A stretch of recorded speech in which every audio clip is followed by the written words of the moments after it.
Guys നമ്മൾ സിനിമയ്ക്ക് വന്നേക്കാണ് guys full block മഴ പെയ്ത് വണ്ടി നമ്മളൊരു കിലോമീറ്റർ അകലെ ഇട്ടേക്കണത്. അതെ, 2 സിനിമ ഹൗസ്ഫുള്ളാണ്, ലോഗ്യ അതേപോലെ തന്നെ ഹൃദയപൂർവ്വം.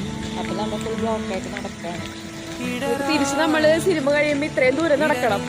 അതെ ഗൈസ്, മഴയും പെയ്യുന്നുണ്ട്. നമ്മൾ വണ്ടി കുറെ ദൂരെയാണ് ഇട്ടേക്കുന്നത്.